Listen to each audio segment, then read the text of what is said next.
ये तो आपको पता ही है कि पूरी ही दुनिया में 195 यानी कि 195 टोटल कंट्रीज हैं। पर अगर मैं आपसे सवाल पूछूं कि इन 195 कंट्रीज में से कौन सी कंट्री यंगेस्ट है, तो आप लोग क्या जवाब देंगे? By the way, youngest country से मेरा मतलब यंगेस्ट पॉपुलेशन से बिल्कुल नहीं है, बल्कि ऐसी कंट्री जो भी रिसेंटली ही बनी है, इसका जवाब आपको देना है। चलिए इसका जवाब मैं आपको देता हूं। उस कंट्री का नाम है साउथ सूडान, जिसे कि सन 2011 में, जी हां, सन 2011 में सूडान से फ्रीडम मिली थी। यानी कि सन 2011 में साउथ सूडान कंट्रीज की लिस्ट में शुमार हुआ था। है ना ये इंटरेस्टिंग फैक्ट? तीखी होने के बावजूद भी इस दुनिया में कई लोगों को मिर्ची खाना बड़ा अच्छा लगता है, लेकिन थोड़ा संभल के गाइस, क्योंकि इस दुनिया में एक मिर्ची ऐसी है जिसे खाने के बाद आप लोग सीधे ऊपर पहुंच जाओगे। हाँ गाइस, ये मिर्ची इतनी ज्यादा डेंजरस है। इस मिर्ची का नाम है ड्रैगन ब्रीथ चिली पेपर, जो कि इतनी ज्यादा डेंजरस है जिसे खाने के बाद आपको लगातार शॉक लगते हैं और उसके बाद आपकी मृत्यु हो जाती है। पर सवाल यह है कि इतनी डेंजरस मिर्ची को आखिर बनाया क्यों गया? तो उसका आंसर यह है कि इसे मेडिकल ट्रीटमेंट में इस्तेमाल किया जाता है एज एन एनेस्थेटिक ड्रग, जिससे आपकी स्किन को सुन्न करके ऑपरेशन किए जाते हैं। है ना इंटरेस्टिंग फैक्ट? कोका कोला एक ऐसी ड्रिंक जो पूरी दुनिया में बहुत ज्यादा फेमस है। पूरी दुनिया के ऑलमोस्ट हर एक कोने में आप इसे खरीद कर पी सकते हैं, लेकिन पूरी दुनिया के 2 ऐसे देश हैं जहां पर कोका कोला ऑफिशियली नहीं बिकती। पर सवाल यह है कि वो कौन से देश हैं? डोंट वरी, मैं आपको बताता हूं। उन देशों के नाम है नॉर्थ कोरिया एंड क्यूबा। अब नॉर्थ कोरिया या क्यूबा का नाम सुन के शायद आप ये सोच रहे होंगे कि वहां के तानाशाही की वजह से ये ड्रिंक्स वहां पे नहीं बिकती होंगी, लेकिन ऐसा नहीं है। यूएस ने खुद ने ही इन दोनों देशों पे ट्रेडिंग के प्रतिबंध लगा रखे हैं। हालांकि अनऑफिशियली ये देश मैक्सिको और चाइना से, जो कि इनके नेबरिंग देश है, वहां से एक्सपोर्ट करके कोका कोला को मंगवाते हैं। यानी कि महंगे दामों में आप वहां पे कोका कोला का सिप का मजा अनऑफिशियली ले सकते हैं, लेकिन ऑफिशियली नहीं। गाइस, कंपनीज में सिलेक्शन किस बिहाफ पे होता है? क्या आपने कभी सोचा? मतलब ऐसी कौन सी क्वालिटी है जो आप में हो जिससे आपका जॉब इंटरव्यू में सिलेक्शन हो जाए? चलिए मैं आपको बताता हूं। रीसेंट स्टडी से यह पता लगा है कि कंपनीज के एचआर आपकी इंटेलिजेंस से ज्यादा आपकी रिलायबिलिटी पे फोकस करते हैं। मतलब आपके दिमाग चलाओ एटीट्यूड से ज्यादा आप कितने टिकाऊ हो इस चीज पे ध्यान देते हैं। आप ट्रस्टवर्दी हो कि नहीं, आप जॉब पे टिकोगे कि नहीं, ये उनके लिए ज्यादा मायने रखता है। गाइस, आप लोगों ने स्कैम 1992 का ये डायलॉग तो सुना होगा, the most expensive thing in the world is trust and cheap people can't afford it. So guys, अपने इंटरव्यूअर को ये यकीन दिलाइए कि आप रिलायबल हैं। गाइस, जब भी अर्थ शेक करती है यानी कि धरती हिलती है तो उसे अर्थक्वेक कहा जाता है। आपको तो ये बात पता ही होगी। और हमारे साइंटिस्ट लोगों ने हमारी अर्थ पे बहुत जगह पे अर्थक्वेक्स को रिकॉर्ड भी किया है।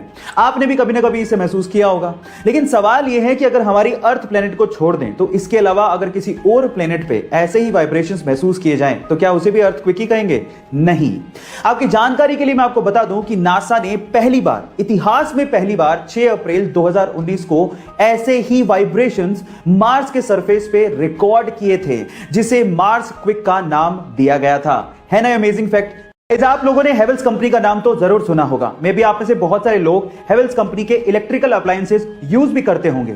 लेकिन मजेदार बात यह है कि बहुत सारे इंडियंस सिर्फ हेवेल्स कंपनी के नाम की वजह से इसे एक फॉरेन कंपनी मानते हैं, जबकि ऐसा है नहीं। ये एक प्योरली इंडियन कंपनी है, जिसका नाम इसके पहले ओनर हवेली राम गुप्ता के नाम पे रखा गया है, जिन्होंने इस कंपनी को उस समय मात्र 10 लाख रुपए में बेच दिया था। और आज ये कंपनी एक पब्लिक लिस्टेड कंपनी है जिसकी इवैल्यूएशन 5,000 करोड़ रुपए की है, जिसमें लगभग 6,000 लोग 50 अलग अलग देशों में काम करते हैं। है ना ये इंटरेस्टिंग फैक्ट? गाइस, इंडिया दुनिया का सेकंड लार्जेस्ट कोल प्रोड्यूसर है, लेकिन फिर भी आखिर ऐसा क्यों कहा जा रहा है कि इंडिया भी एक दिन अंधेरे में डूब सकता है? चलिए जानते हैं। इंडिया में लगभग 70% बिजली का उत्पादन कोयले से होता है और कोरोना महामारी के बाद से ही इंडिया की अर्थव्यवस्था ने बहुत तेजी से रफ्तार पकड़ी है और उसी की वजह से कोयले की डिमांड भी काफी ज्यादा बढ़ रही है और उसी के चलते कोयले की कीमतें भी आसमान छू रही हैं। वहीं दूसरी ओर भारी बारिश के कारण कोल माइंस में पानी भर जाने की वजह से बहुत से कोल माइंस बंद हो गए हैं और कोयले के उत्पादन में भी काफी ज्यादा कमी आई है और उसका सीधा प्रभाव 135 से ज्यादा पावर प्लांट्स पर हुआ है। इसी कारण इंडिया में बिजली संकट के कयास लगाए जा रहे हैं। क्या आपको भी ये लगता है कि ब्लैकआउट जैसी परिस्थिति इंडिया में भी हो सकती है? कमेंट सेक्शन में जरूर लिखेगा और ऐसे अमेजिंग वीडियोस के लिए शेयर, सब्सक्राइब एंड लाइक। मिलते हैं अगली वीडियो में। गाइस, इंडिया में तो स्कूल्स के अंदर पहली दूसरी ग्रेड से ही बच्चों के एग्जाम शुरू हो जाते हैं। लेकिन जापान में ऐसा नहीं होता। जापान में जब तक बच्चा 10 साल का नहीं हो जाता या फिर वो 4th ग्रेड तक नहीं पहुंच जाता, तब तक उसके स्कूल में उसके एग्जाम्स नहीं लिए जाते। उसके पीछे का रीजन ये है कि जापान में ऐसा माना जाता है कि स्कूल के पहले 3 सालों तक बच्चों की नॉलेज चेक करने की बजाय उनका कैरेक्टर डेवलप करना चाहिए और उन्हें मैनर्स सिखाए जाने चाहिए। यानी कि जापान में नॉलेज से पहले बच्चों को मैनर्स सिखाए जाते हैं। गाइस, क्या आपको भी ये लगता है कि इंडिया में भी स्कूल्स के अंदर बच्चों के साथ ऐसा ही कुछ होना चाहिए? कमेंट सेक्शन में जरूर लिखिएगा और ऐसे अमेजिंग वीडियोस के लिए शेयर, सब्सक्राइब एंड लाइक। मिलते हैं अगली वीडियो में। आजकल पानी की समस्या बहुत सारी जगहों पर है। लोगों को पीने का पानी तो छोड़िए, डेली यूजेस के लिए भी पानी नहीं मिल पा रहा है।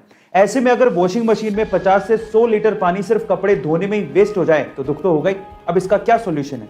इसका सॉल्यूशन निकाला है भुवनेश्वर के 13 साल के आयुष्मान नायक ने। जी हां गाइस, आयुष्मान नायक ने एक ऐसी मशीन बनाई है जो कि कपड़े धोने के बाद जो साबुन का पानी बचता है उसे रिसाइकिल कर सकती है और कम से कम 100 लीटर के करीब पानी को बचा सकती है। ना सिर्फ उसने ये वॉशिंग मशीन केंद्र सरकार को दिखाई, बल्कि अगले 20 सालों के लिए अपने पिता के नाम पे वो वॉशिंग मशीन पेटेंट भी करवाई। गाइस, आपको आयुष्मान नायक का ये टैलेंटेड काम कैसा लगा चैट सेक्शन में जरूर लिखिएगा और ऐसे अमेजिंग वीडियोस के लिए यूट्यूब पे हमारे चैनल को सब्सक्राइब कर लीजिएगा और अगर आप इंस्टाग्राम पे देख रहे हैं तो मुझे फॉलो करना मत भूलिएगा। मिलते हैं अगली वीडियो में। आजकल के इंडियन यूथ को यह लगता है कि इंडिया ने आखिर टेक्नोलॉजी में दिया ही क्या है, तो थंबा। सबसे पहले है यूएसबी, जिसकी फुल फॉर्म है यूनिवर्सल सीरियल बस।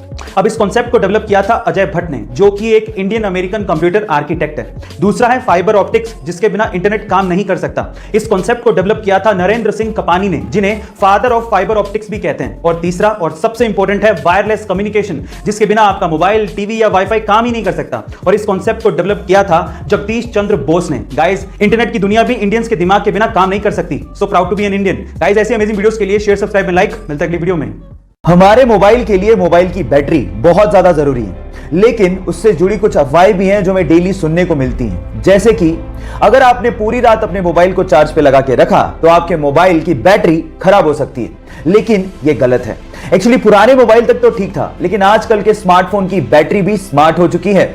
एक्चुअली यहां पर जो आपका चार्जिंग मैकेनिज्म है वो कुछ इस तरह से काम करता है कि पूरा चार्ज होने के बाद बैटरी अपने आप ही इलेक्ट्रिकल सप्लाई को बंद कर देती है।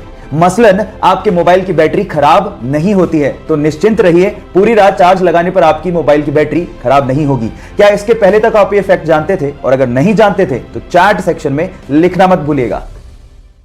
अक्सर जब एक जगह से दूसरी जगह पर जाने के लिए हम लोग सड़क मार्ग का इस्तेमाल करते हैं तो सड़क किनारे हमें अलग अलग रंग के पत्थर दिखाई देते हैं। क्या आप उन रंगों का मतलब जानते हैं? चलिए मैं आपको बताता हूं। देखिए, अगर आपको पीले रंग का पत्थर दिखे तो इसका मतलब वो नेशनल हाईवे है और वो सेंट्रल गवर्नमेंट के अधीन आता है। इसके अलावा जब आपको ग्रीन कलर का पत्थर दिखे तो इसका मतलब वो स्टेट हाईवे है और वो स्टेट गवर्नमेंट के अधीन आता है। जब काले रंग का पत्थर दिखे तो आप बड़े शहर या जिले में एंटर कर चुके हैं और जब आपको लाल रंग का पत्थर दिखे तो इसका मतलब यह है कि वो सड़क प्रधानमंत्री ग्रामीण सड़क योजना के तहत बनाई गई है और आप किसी गांव की तरफ बढ़ रहे हैं। गाइस, क्या आपको इसके पहले तक ये इंटरेस्टिंग इंफॉर्मेशन पता थी? कमेंट सेक्शन में जरूर लिखेगा और ऐसे अमेजिंग वीडियोस के लिए शेयर, सब्सक्राइब एंड लाइक। मिलते हैं अगली वीडियो में। गाइस, ये तो आपने सुना ही होगा कि दुनिया की 4% जनता के पास उतना पैसा है जितना कि 96% जनता के पास भी नहीं है।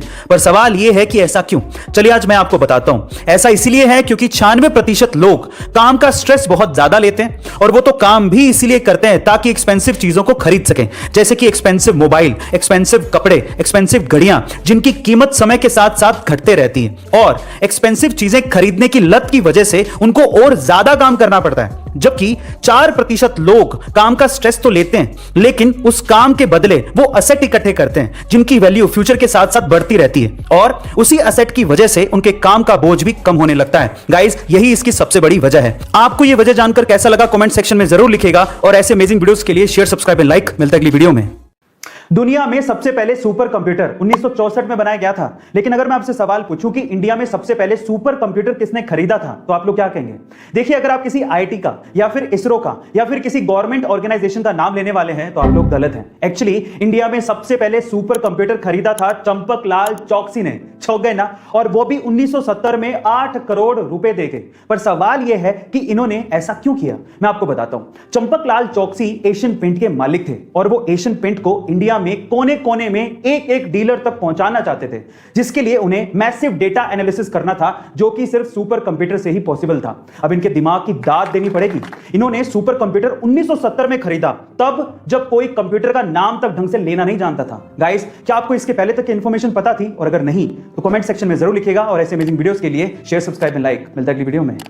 गाइस, मान लो आप किसी वजह से अपनी कार में फंस जाओ और आपके सेंट्रल लॉकिंग सिस्टम की वजह से सारे कार के दरवाजे ऑटोमेटिकली लॉक हो जाएं और वो खुल नहीं रहे हो, तो उस सिचुएशन में आप लोग कार से बाहर कैसे निकलोगे? डोंट वरी, इसका भी एक हैक है, मैं आपको बताता हूं। उसके लिए आपको अपनी सीट के पीछे लगे डिटैचेबल हेड रेस्ट को पहले निकालना है और उसके बाद उसकी एक टांग को किसी एक विंडो के कॉर्नर पे लगाना है इस तरह से, और उसके बाद उसको धक्का देना है, जिसके बाद वो जो विंडो है वो क्रैक हो जाएगा और उसके बाद आप उससे बाहर निकल सकते हो। मजे की बात यह है कि सबसे आसान तरीके से, सबसे इजीली टूटने वाला कांच आपके बैक साइड में लगा होता है, तो उसको तोड़ना और भी ज्यादा आसान होता है। क्या इसके पहले तक इफेक्ट आपको पता था? और अगर नहीं पता था तो चैट सेक्शन में लिखना मत भूलिएगा। सन यानी कि सूर्य का टेम्परेचर 5500 डिग्री सेल्सियस के करीब है। यह इतना गर्म है कि इसकी गर्मी 150 मिलियन किलोमीटर दूर अर्थ तक पहुंचती है और हमें इसकी गर्मी महसूस भी होती है। लेकिन मजे की बात यह है कि यह सन जिस स्पेस यानी कि अंतरिक्ष के सेंटर में मौजूद है, वो स्पेस खुद ठंडा है। अब यह कैसे हो सकता है कि सन जिसकी गर्मी 150 मिलियन किलोमीटर दूर तक पहुंचती हो, वो सन जिस स्पेस में मौजूद हो वो ठंडा है? इसकी एक सिंपल सी वजह है, क्योंकि स्पेस यानी अंतरिक्ष में सन की गर्मी को एब्जॉर्ब करने वाली कोई भी चीज यानी कि मैटर है ही नहीं। इसी वजह से अंतरिक्ष ठंडा है। गाइस, आपको ये इंटरेस्टिंग फैक्ट कैसा लगा कमेंट सेक्शन में जरूर बताइएगा, और ऐसे अमेजिंग वीडियोस के लिए शेयर, सब्सक्राइब एंड लाइक। मिलते हैं अगली वीडियो में। गाइस, हेल यानी कि नरक के बारे में हम आज तक कहानियों में ही पढ़ते या सुनते आ रहे हैं, लेकिन क्या आपको पता है कि हमारे वैज्ञानिकों ने सच में एक हेल प्लेनेट खोज निकाला है? जी हाँ गाइस, आप ठीक सुन रहे हैं। क्या है इस प्लेनेट का नाम और इसे हेल प्लेनेट क्यों कहा जाता है? चलिए जानते हैं। सबसे पहले तो इस प्लेनेट का ऑफिशियल नाम है K2141b। यह हमारे प्लेनेट से 200 लाइट ईयर दूर है और यह अर्थ से थोड़ा सा बड़ा है। अब इसे हेल प्लेनेट क्यों कहा जाता है? क्योंकि यहां पर पत्थरों की और आग की बारिश होती है और यहां पर समंदर में पानी नहीं है, बल्कि समंदर लावा से बने हैं। यही वजह है इसे नर्क का ग्रह कहने की। गाइस, ये इंटरेस्टिंग फैक्ट जान के आपको कैसा लगा कमेंट सेक्शन में जरूर लिखिएगा, और ऐसे अमेजिंग वीडियोस के लिए शेयर, सब्सक्राइब एंड लाइक। मिलता है अगली वीडियो में। प्लैंक एक्सरसाइज, जिसे एब्डोमिनल प्लांट पोजीशन एक्सरसाइज भी कहते हैं, और यह सबसे मुश्किल एक्सरसाइजेज में से एक मानी जाती है, क्योंकि आमतौर पर लोग इसे 2 या 3 मिनट से ज्यादा नहीं कर पाते। लेकिन इस दुनिया में एक बंदा ऐसा भी है जिसने इसी एक्सरसाइज को 2 या 3 मिनट नहीं, पूरे 9 घंटे से ज्यादा परफॉर्म किया है। ओह माय गॉड गाइस, वो बंदा है ऑस्ट्रेलिया का और उसका नाम है डैनियल स्केली, जो कि पेशे से एक एथलीट है। उन्होंने प्लैंक एक्सरसाइज को 9 घंटे 30 मिनट और 1 सेकंड तक परफॉर्म करके वर्ल्ड रिकॉर्ड बनाया है। प्लैंक एक्सरसाइज को 9.5 घंटे से ज्यादा करके उन्होंने अपना नाम Guinness book of world record में भी शामिल करवा लिया है। गाइस, मेरा एक सवाल अब आपसे है, क्या आपने कभी इस एक्सरसाइज को ट्राई किया है और कितने मिनट तक आप टिके हो कमेंट सेक्शन में जरूर लिखना, और ऐसे अमेजिंग वीडियोस के लिए शेयर, सब्सक्राइब एंड लाइक। मिलता है अगली वीडियो में। एक बार एल्बर्ट आइंस्टाइन ने अपनी क्लास में बोर्ड पर 9 का पहाड़ा लिखा। उन्होंने 9 गुणा 1 से लेके 9 गुणा 9 तक तो बिल्कुल बराबर लिखा था, लेकिन 9 गुणा 10 में उन्होंने 91 लिख दिया। इस बात पर क्लास में बैठे सारे स्टूडेंट्स उन पे हंसने लगे। जब वो चुप हुए तो एल्बर्ट आइंस्टाइन ने उनसे कहा कि मैंने 9 गुणा 9 तक तो बिल्कुल बराबर लिखा था। तब तो आप में से कोई भी मुझे कांग्रेचुलेशंस बोलने के लिए नहीं आया, लेकिन जैसी मैंने एक छोटी सी मिस्टेक की, आप सभी लोग मिलकर मुझ पे हंसने लगे।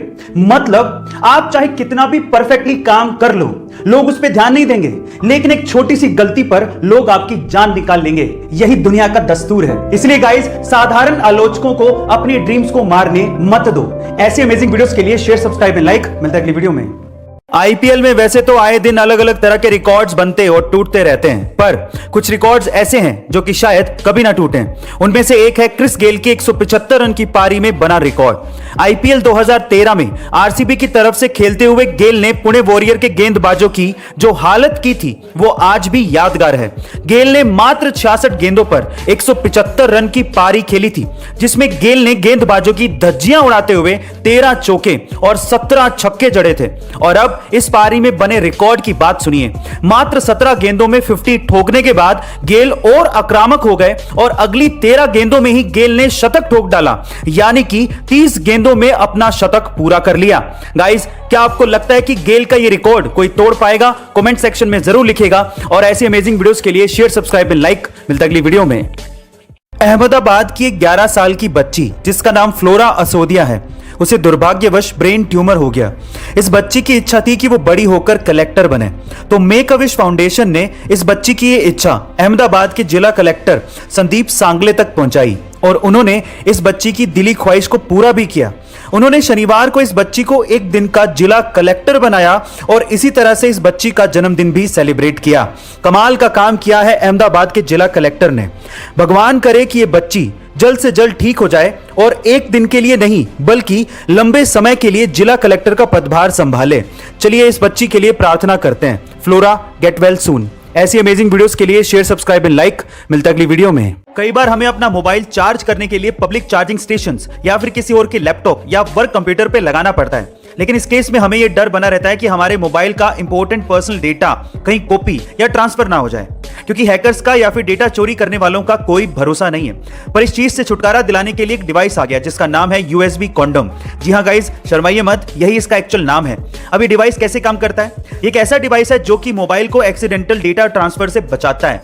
ये डेटा ट्रांसफर की पिन को ही ब्लॉक कर देता है और सिर्फ पावर फ्लो को ही अलाउ करता है, जिससे मोबाइल सिर्फ चार्ज हो सकता है और डेटा ट्रांसफर होने का खतरा खत्म हो जाता है। गाइस, आपको इस डिवाइस के बारे में जानकर कैसा लगा कमेंट सेक्शन में जरूर लिखेगा और ऐसे अमेजिंग वीडियोस के लिए शेयर, सब्सक्राइब एंड लाइक। मिलते हैं अगली वीडियो में। गाइस, क्या आपने कभी सोचा है कि जब आप अपने हाथों को कुछ देर तक पानी में रखते हो तो वो ऐसे खुरदरे क्यों हो जाते हैं? डोंट वरी, मैं आपको बताता हूं। अच्छा, आपको ये तो पता होगा कि बहुत सारी ऐसी चीजें होती हैं जो बहुत चिकनी होती है, जिन पे ग्रिप बनाना बहुत हार्ड होता है और इनफैक्ट पानी में तो ग्रिप बनाना और भी ज्यादा हार्ड होता है।